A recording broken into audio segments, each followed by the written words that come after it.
Salam kızlar, bugün Aysel'le kız söhbətimizin ilk bölümündeyik. Burada heç kimə deyə bilmədiyimizi mənə mesaj olaraq yazmışsınız və mən də bunlara cavab verəcəm. 20 illik təcrübələrimə bağlı olaraqdan cavab verəcəm. Başlayaq. Salam Aysel, YouTube'a başlamağına çox sevindim. Saxta rəfiqələr haqqında biraz danışa bilərsən? Saxta rəfiqə dedikdə düşünürəm ki, çox güman kazık yemisiniz. Və saxta rəfiqələr haqqında əslində onlar haqqında heç nə deməyə ehtiyac yoxdur. Nə deyəsən ki, belə insanlara? Bu situasiyadan fərqlidir. Mənə elə gəlir ki, rəfiqə konusu biraz iç tərəflidir. Yəni əvvəlcə deyirdilər axı sizin ən yaxşı podruqanız ananızdır və yaxud da dostunuz ailənizdir falan. Bu sözə qatılıram. Hətta daha irəli getsək deyərdim ki, bu həyatda sizdən başqa heç kim yoxdur. Nə mənada? Sizi sizdən daha çox sevəcək, sizi sizdən daha çox önəmsəyəcək. Sizin ağrınızı sadəcə siz bilirsiniz, sizin acınızı sadəcə siz bilirsiniz, sizin xoşbəxtliyinizi sadəcə siz bilirsiniz. Bu o deməkdir ki, sizi çox istəyən bir insan var, amma siz üzüləndə yanınızda durub şey deyə bilər. Okey, pis olursan başa düşürəm, amma o acını hiss etməyəcək və heç kim hiss etməyəcək. Bu sadəcə rəfiqəyə aid deyil və yaxud da ailəyə aid deyil. Amma ən pis momentdə sizin tək dostunuz ailənizdir, tək rəfiqəniz ananızdır, bacınızdır. Bunlardan başqasına güvənməməyi seçin. Çünki güvən elə bir şeydir ki, siz 6-7 ildir rəfiqəsiniz, güvənirsiniz, bir şeyinizi deyirsiniz, 8-ci il küssünüz. Tamam, o qarşınızdakı insan yaxşı bir insan ola bilər. Sizin sirrinizi heç kimə deməmiş ola bilər. Amma sənin içində bir ukde qalacaq. Yəni heç kimin əlinə bu fürsəti verməyin ki, sizi iç tərəfli qoysun. Yəni ürəyinizi narahat saxlasın. Bu birinci. Məncə danışdıq xeyli. Saxta rəfiqə, əgər siz mənə desəydiniz ki, rəfiqəmlə bu qədər dostuyduq, bunu elədim, situasiyaya görə dəyişir. Belə. Ümid edirəm, bundan sonra daha yaxşı rəfiqələr qarşınıza çıxar ya da ki, sadəcə ailənizi seçin. Bir ortamda oturanda enerji, manifest dilinin söhbətləri qarışır və mən əsasən manifest girl olduğum üçün dincilər məni danlayır. Öncə bunu deyim, mən müsəlman birisiyəm, amma mən də manifestlədiyim bir şeylər olur. 7-7 deyirəm, oldu deyirəm. Yəni bizim elimizdə bu çıxdı. Demək istədiyim odur ki, okey, yəni sən manifestlə, mən dua eləyəcəm, biri enerjisi ilə çağıracaq. Mən enerjiyə də çox inanıram. Yəni manifestin də bir ucu enerjiyə toxunur deyə düşünürəm. Çünki enerji kiçik bir zərrədir və o kiçik zərrə hər yerə gedə bilər. Sən hansı tərəfə yönləndirsən. Əgər cahil bir insanla oturub danışsanız, hər türlü sizi səhv çıxaracaq. Deyirlər axı, düşmənin də savadlısı yaxşıdır. Yəni cahil bir insanla insan heç savaşmaq belə istəmir. Mən onu deyərdim ki, sizin dininiz nədirsə, əgər qarşınızdakı insan cahil deməyim də sizi anlamaq istəmirsə, siz oturun ona. Məsələn, o manifestdə siz İslam dinini lap dərindən sevənsiniz. Oturun danışın ki, İslam belə, İslam belə, İslam dini belə, İslam dini belə deyəcək. Yox. Yəni, onların ağlında zaten belə bir şey olur. Yox, mən düzəm. Belə insanlar cahildir, belə insanlar egoistdir. Sən otur, ha ona danış ki, bu düzdür, bu səhvdir. Ona deyəsən ki, enerji var, deyəcək ki, göstər mənə. Sən deyəsən ki, okey, yəni bilirsiniz də, bu söhbətin axırı çox səhv yerə çıxır. Ona görə belə söhbətləri elə insanlardan eləməyin. Elə insandan eləyin ki, ona başa salanda ki, mən enerjiyə inanıram, enerji kiçik zərrəciklərdir, zərrəciklər gedir, toxunur, enerji çəkir, frekansımız yüksəlir, frekanslar eyni olanda daha asanlıqla istədiyini əldə edirsən. O deyəcək, düz deyir, bir yerdə haqlıdır. Başa düşünüz, enerji, frekans fizikaya da aiddir. Yəni, bunu əslində üz-üzə söhbət edəndə adam daha rahat danışır. Bilmirəm burada necə danışmağım düzgündür. Nə qədər lənçlənəcəyimi bilmirəm. Azıcıq bilirəm. Politexnik Universitetinə qəbul oldum. Səni bəzən görürəm, sadəcə bir qızla gəzirsən. Universitetdə qızlar azdır, bu məni çox sıxır. Sənin yanına gələ bilərəmmi? Təbii ki, yanıma gələ bilərsən. Çox güman sən mənim rəfiqəmi deyirsən, Nuru. Mənim o qrup yoldaşım deyil. Mənim qrupumda da sadəcə 2 qız var. Biri mən, biri digər qrup yoldaşım. Ondan vaxtlarımız üst-üstə düşmür. Necə? Düzdür, eyni dərsə giririk, eyni dərsdən çıxırıq. Sadəcə onun istəkləri fərqli olur, mənim istəklərim fərqli olduğuna görə mən Nuriyə ilə daha çox vaxt keçirirəm. Və bilirsiniz, mən nəqliyyatda oxuduğum halda Nuriyə iqtisadiyyatda oxuyur. Biz ikimiz rəfiqə olduğumuz üçün eyni anlara salırıq. kantinə düşməyimizi, universitetə girməyimizi, çıxmağımızı, hətta dərsim olmayan vaxtlar mən Nuriyə üçün universitetə getdiyim vaxtlar olub, mənim dərsim olubdu, onun dərsi olmayıbdı, mənə görə universitetə gəlibdi.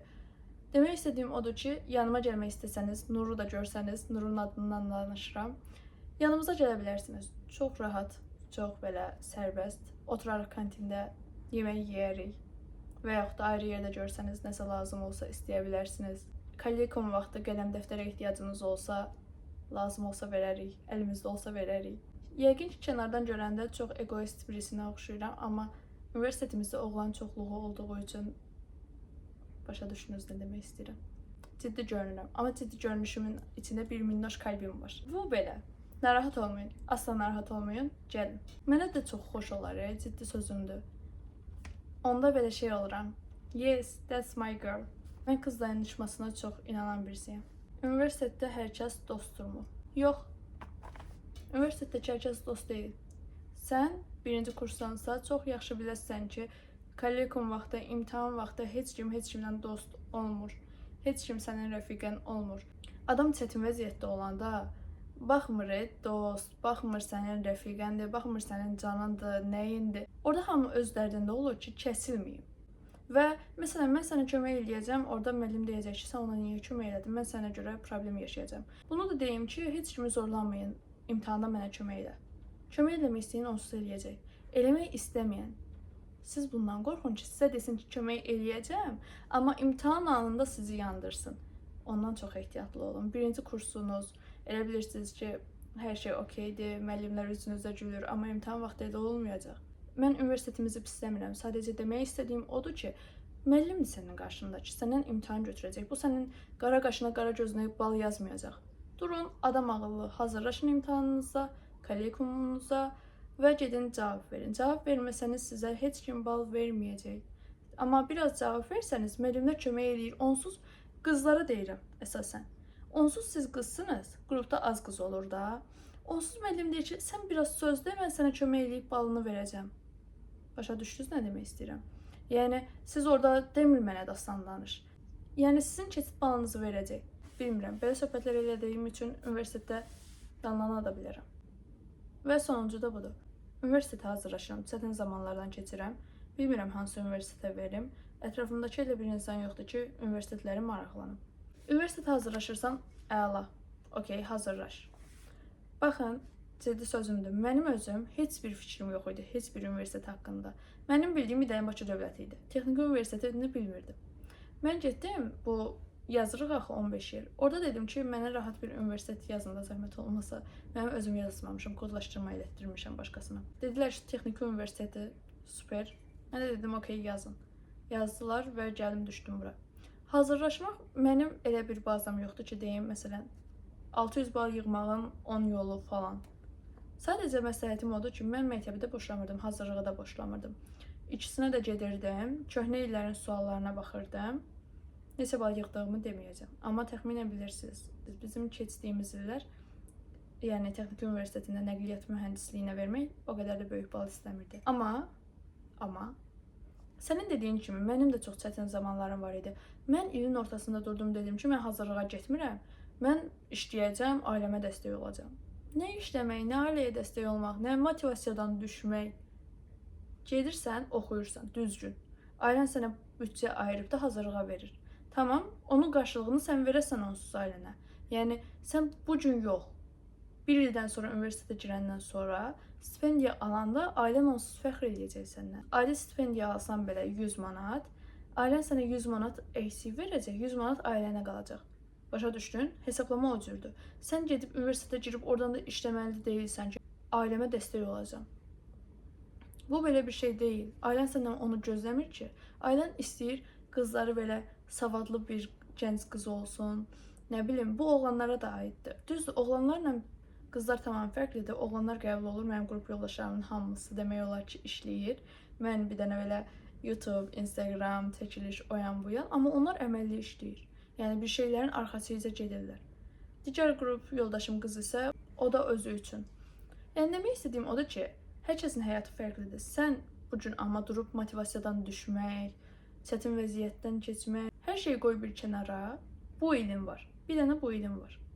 11-ci sinifsən.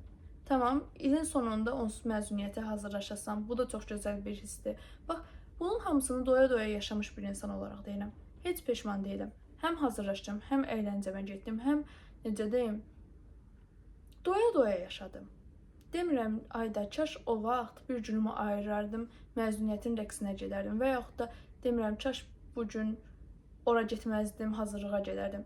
Hazırlıqdan qaçdığım da olub, məzuniyyətə alacağım paltar üçün dərslərimi yazmadığım günlər də olub. Nə bilim, sırf əyləncəsinə dərsə getmədiyim də olubdu. Bunları eləmişəm. Yaxşı bir şeydir? Yox. Amma doya-doya yaşamışam. Peşman deyiləm. Pis örnək olurammı acaba? Demək istədiyim odur ki, depressiyaya düşməyin. Nəyə depressiyaya düşürsünüz? Nə olubdu? Yəni, niyə depressiyaya düşürsən? Hər kəsin ailə situasiyası fərqlidir, tamam. Sizinkilər sənin üstünə gəlmiş ola bilər, tamam. Amma bir ilim var, biraz sıx da, biraz sıx özünü, denən ki, okey, hər şeyi qulaq ardı eləyəcəm, hazırlaşacam. Hazırlaş, sonra çıxıb gedərsən, depressiyanı çəkərsən, universitetinə gedəndə qulaqlığını taxarsan belə payız vaxtı olacaq, yağış yağanda universitetə gedəndə tık gedərsən. Amma bil ki, universitetə girəndə elə sevinəsə, ilk günlər elə kombin edəcəksən, yəni o sən olmayacaqsan. Sən o sən deyilsən, dayanma, oxu. Bugün məsələn mən bir dənə kombin düzəltmişdim. Gəl ki, ayaqqabı ayağımı vurdu. Yəni dəhşət pis vurdu da, qanadı ayağım. Yara bandı tapa bilmədim. Cikimdə yara bandı yox idi. Dəli oldum. Ayağım qanayır. Mən orada qalmışam. Kimə deyirəm yara bandı ver, yara bandıları yoxdur. Amma Nur olsaydı Nurda yara bandı olardı. Nurun da bugün dərsi yox idi. Qaldım tək. Ben orada yalnız başımaydım. Depressiyaya girməyini bir il ertələ, gələn il baxarsan. Girmək istəsən girərsən, girmək istəməsən başını burax. Və əgər sənə dediyim kimi depressiyaya girən qız, bu inşallah sevgili flört teması deyil. Amma deyirsən ki, ailəm icazə vermir hazırlığa getməyimə və yaxud da elə bir imkanımız yoxdur, gir YouTube'dan bax. Mənim videoma baxa bilirsənsə, mənə Instagramdan yaza bilirsənsə, gir YouTube'dan da bu hazırlıqlara bax. Dövr o dövr deyil ki, sən gedəsən sırf hazırlıqlara, sən sırf gedəsən, nə bilim, kitabxanalara. Hər şey əlimizin altındadır. Yəni sən bu dəqiqə hal-hazırda mənə baxırsan. Çıx buradan, mənim videoma baxmağına ehtiyacım yoxdur. Sən get, bax gör məsələn 2025 toplu, nə bilim, 2024 imtahan sualları, 2025 imtahan sualları. Tamam? Gözəllik. Sən oxumalısan. Sən gənc qızsan. Sən oxuyasan, təhsilli olasan, sənin prinsiplərin olacaq, sən gözəlsən, sən ağıllısan. Sən mənim videoma baxırsan, ilk öncə fərqliliyin buradadır. Sən fərqlisən. Belə deyim, sən mənə ayrılıqda yaz yenidən ki, bəs Aysel, həqiqətən problem buydu. Mən sənin ayrıca dərdləşəcəm. Aşkım, əgər bu oğlan temasıdırsa, səndən bu cür danışmayacağım. Səndən bu cür şirin danışmayacağım. Çünki sənin yaşında lazım deyil. Mənim yaşımda şu anda da mənə lazım deyil. Amma mən sənə belə tövsiyə verə bilərəm. Danlaya bilərəm. Çünki mən səndən böyüyəm. Okey, bu cepdir və sevgi hər yaşda gözəldir. Amma necə sevgi? Bu konu tamam fərqlidir. Bunu burada danışmaq istəmirəm. Sadəcə bunu deyə bilərəm. Şu anda yox. Bu qarma-qarışıq ildə yox. Əgər elə bir temadırsa, o oğlan oxuyursa, onun vecinə deyilsənsə sən, o oxuyub istədiyi universitetə girəcək, sən yox. Get dərsi və oxu. Başını burax. Yəni, əlin hara uzana bilirsə, ora kimi uzat və oradan istədiyini al. Sən bacaracaqsan, mən sənə inanıram. Sən mənə ayrılıqda yaz, mən sənə danışacağam. Ümid edirəm, bu sadəcə prosta depressiyadır. Okey? Hamınızı sevirəm. Çox sağ olun mənimlə fikirlərinizi bölüşdüyünüz üçün. Qısa bir video oldu, uzun bir video oldu, bilmirəm, editləyəcəm. Ümid edirəm gününüz xoş keçər. Gələn söhbətlərə dək sağ olun.